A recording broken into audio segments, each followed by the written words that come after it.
What's up guys? So yun na nga, may kikwento ko sa inyo. Ha? So sarap po, sana umulan no. Kita niyo yung kalangitan no, mukhang uulan guys. Sana.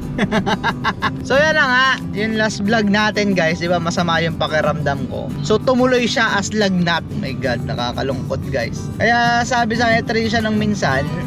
Sabi sa akin, magpahinga ka na lang nung ano, kailan ba yun? Nung ilang araw na ako bumibiyahe. Sabi ko, tapos tanghali na ako nag-umpisa. Sabi, magpahinga ka na lang, mag-edit ka na lang ng vlog. Sabi ko, hindi, kailangan ko bumiyahe. Yan, tuloy-tuloy nga yung biyahe natin. At least, kahit na hindi naman ganun kalaki yung kita natin, at least yung init tsaka lamig sa lubong natin, no? Init sa labas, lamig sa loob ng sasakyan. Pag lalabas ka, napakainit, tapos pasok ka sa sasakyan. Yung ganon, dun tayo nagkalagnat siguro. Tapos, ang nangyari, hindi masama na nga yung pakiramdam ko. Sabi ko, parang ang bigat-bigat. Kaya umuwi ako, di ba, yung last vlog natin. So yun, pagka uwi ko guys, uminit na ako ng uminit.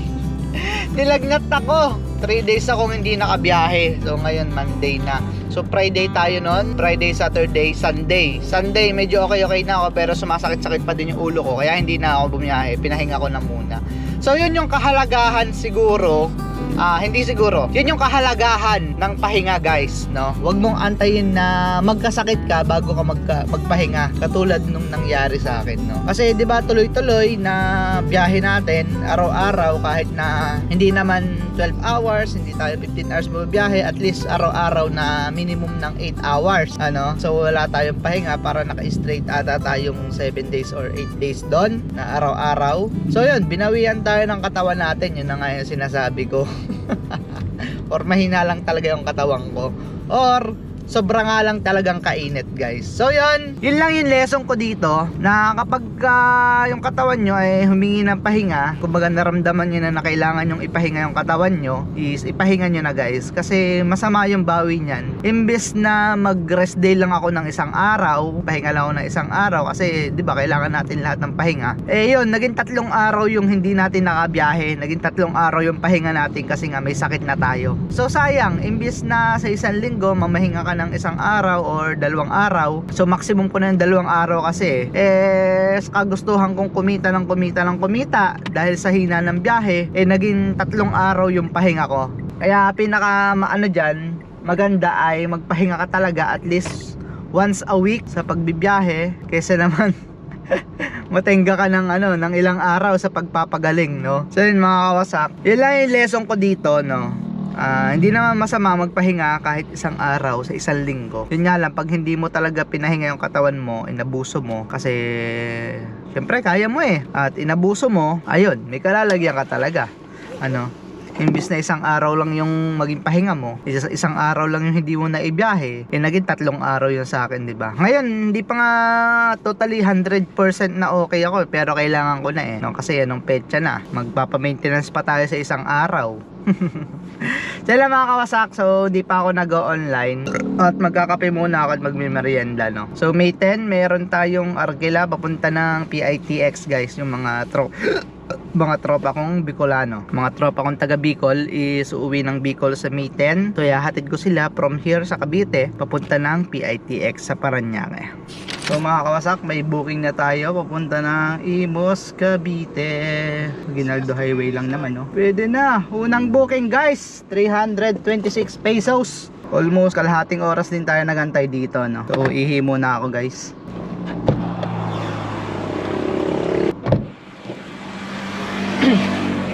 Oh my God, ang ganda ng booking natin, unang booking. Alright, let's go. So regional trial court sa may Imus, Cavite guys. Imus nga ba? Imus nga. Katabi lang naman ng katabi lang ng Aguinaldo Highway guys. Kaya no problem. Worth it yung pag-aantay natin sa fare na lumabas sa atin ngayon, na natanggap nating booking, no? So 326 pesos para sa una nating pasahero. Ma'am, saan po daan pa exit? Pwede sir, ikot ka o ano. Ikot ka na lang sir, kalimutan. Sir, thank you. Nandito tayo sa may Imus, Cavite. Tapos may nakuha tayong passenger ulit. Kahit na maliitan tapadami din yan guys. Student naman So ngayon naka-off yung natin, naka-off yung saver natin. Puro standard lang yung papasok sa atin ngayon, no? So mga kawasak, nandito tayo ngayon sa Tirona Highway sa may Bacoor, Cavite. So may bago tayong booking guys. papunta naman ng SM Bacoor. So babalik lang tayo ng kauntian para ma-pick up yung ating pasahero, no? So ang weird nga eh.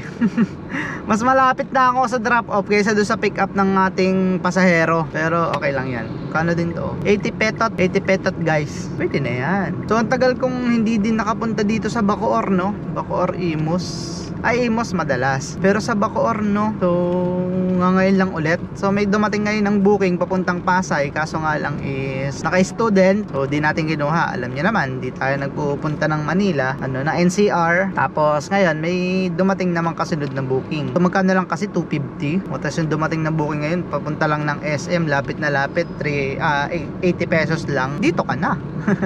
Oh, dito tayo. Nandito na tayo sa SM Bacoor, guys. At ngayon ay may panibago tayong booking papunta naman. Dito lang din malapit, guys. Yung kano lang kasi 60 plus lang, 61 pesos. Wala nga tayong saver sa ngayon, pero meron naman tayong meron naman tayong PWD senior citizen. So, ganun din. 61 pesos para sa panibago nating booking, pero not bad. Pwede na yan, guys. Kesa naman sa wala, diba? So malapit lang naman, no? Siguro wala pa tong 1 kilometro. Siguro mga 1.2 or 900 meters lang to. Las Piñas. Ayoko po. So, may pumasok na booking, guys. Las Piñas. So, ayoko dun. Sobrang traffic. So hindi ko alam. Baka sa kaka-cancel ko nito, kaka-ignore ko ng mga booking. Ayun. Saan ito pupuntahan? Sa kaka-cancel ko ng booking, mamaya maano na tayo. Maban na. I mean masuspend. So sana wag naman po.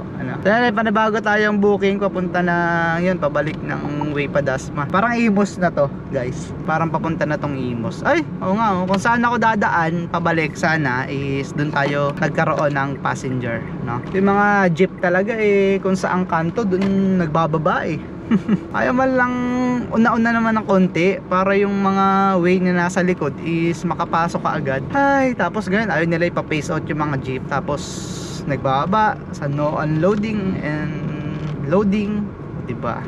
Kanyang kapasaway yung mga jeep, no? Pero hindi ka naman nila lahat na may mga matitino namang jeepney driver. Pero sana naman magkaroon naman kayo ng konsiderasyon sa mga kapwa nyo ding kasama sa kalsada, no? Para kasing hari yung jeep biglang liliko, nagpepreno, tapos yung mga stoplight, signal light kulang-kulang. Ay nako po, paano kayo makapag-communicate sa kapwa nyo driver niyan kung sira yung mga signal light nyo? So mga Kawasaki, Narkila tayo pabalik, no? So pagkasakay pa lang ni sir, ang pinakamaganda niya ay sinabi niya agad, kuya pwede balikan kasi may kukunin lang daw siyang quote. Ako naman, sabi ko, sure sir, kayo pa ba? Lakas nyo sa akin Ganun ko pa. So ang pamasahe niya lang ay 102, kasama na yung doon, top up natin. Kasama na yung commission ni Grab doon sa 102. Tapos nung pagkababa niya, natid ko siya doon, kinuha lang niya. Tapos pagbalik dito sa kanila, sabi ko, sir, gawin ko ng 204. Ayun, yung Salinas, SM City. Babalik tayo. Tapos yun, ginawa niyan 250, guys. Ay kuya, 250 na kunin mo. Ayun, ayos. Kaya yun, kaya tayo ngayon. So maghahanap lang ako ma-U-turnan kasi nga may nakuha tayong mula SM Bacoor papunta ng Salinas. So may plus tayong 150 pesos na. So gago, guys, no? Malapit na ako sa pick up, guys. Di ko agad na pick up yung arrive para pag kinancel nila may 50 pesos ako no? Kinancel, malapit na ako dun sa pick up location. Pababa na akong ganun alak ng teteng. So ngayon may bago naman tayong booking, guys, na dumating papunta na pabalik lang din doon, no? Malapit lang din sa SM, no? Alak ng teteng. So buti binigyan tayo ng panibago. So ito ay naka Grab Pay naman. Buti naman may mga naka Grab Pay, no? Mostly sa mga standard na booking, guys, is cash, sa mga saver, sa mga promo, ayun, talagang doon lang sila naka cashless. Tapos ito standard booking naman to, 118, guys. So 800 meters ang ating pick up location. Tapos siguro nasa 3 kilometers lang itong drop off na to. Tagantong halaga sa standard na booking, no? Guys, lang guys, ang tagal ng traffic namin. So may nakuha ko kanina papunta dito sa Alabang Town Center mula dun sa Bacoor, guys. So ang traffic Doon ko pinadaan ng Google Map. Di ko kasi, kung babalik kasi ako ng Daang Hari, mas mabilis pero mas malayo. Tapos nakita ko kapag ka nagsapote, alabang sapote road ako is 13 kilometer lang. Tapos kapag babalik ako ng Daang Hari kanina, nasa 25 kilometers. So di ba napakalaking diferensya. Kaya ang ginawa ko, nag-alabang sapote ako. Anak ng teteng, sana pala alabang sapote, nagdaang hari. Diyos ko po, napaka-traffic guys, sobra. Ay naka, pero anyway, sa good tick kasi 12:38 pa lang ang tanghali, nakaka 1,171 na tayo. 171 pesos, o diba? So nakaset di ako pauwi ng Dasma at mag-aano muna ako, kakahanap muna ako ng makakainan ko bago tayo dumiretso. Pero nakaset di tayo, hindi tayo papatay ng app. As in, sobrang tagal ng biyahe namin kanina. So ito kasi ngayon ay babaybayin ko na yung Daang Hari. Pauwi sa labas natin siguro sa Lawag or Dasma na. Depende kung anong matripan ko mamaya guys. Pero ang mahalaga ngayon is hanap muna makakainan ko. Hanap ako ng mapaparkingan. At the same time pwede kong makainan, no? Yung maluwag. Alright guys, dito tayo sa may SM Dasma. Wala tayo naging pasahero dito. Pero dito tayo pumunta guys. Kasi yung huling pasahero natin ay dyan lang sa may Walter. Tapos wala naman akong nakuha doon. Kaya nagdiretso ako dito. Tapos ngayon nasa 30 minutes na ako dito. Wala pa rin. Hay nako, di ko alam kung alis ako dito or mag-aantay na lang eh. Kasi di ko alam kung saan ako pupunta eh. Anong oras na kasi guys?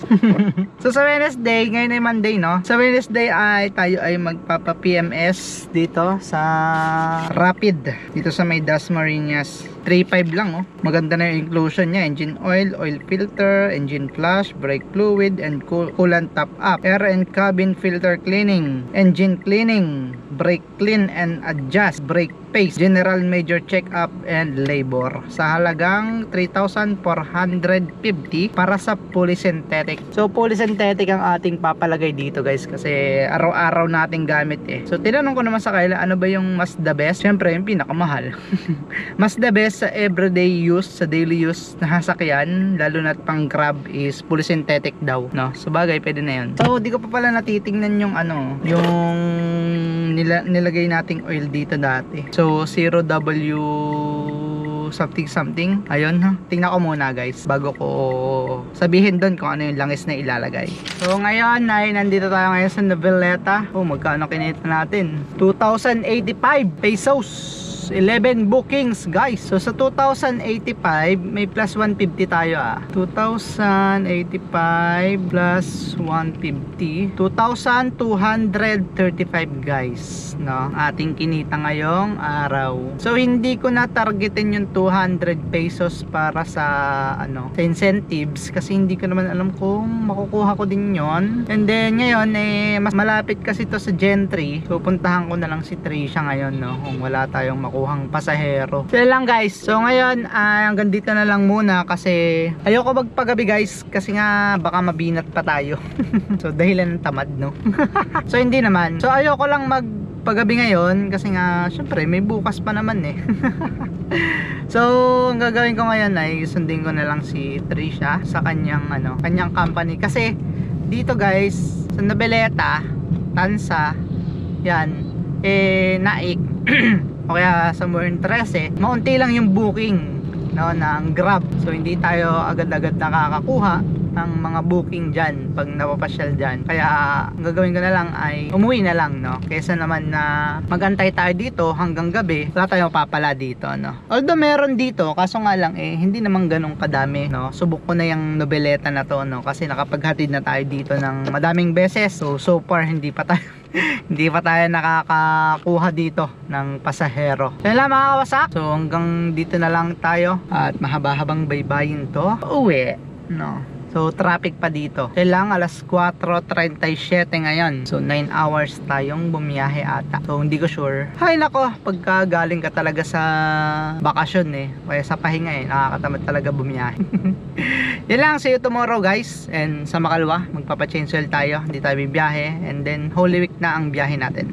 Thursday. Ride safe always and peace out guys. Luck. Bye bye.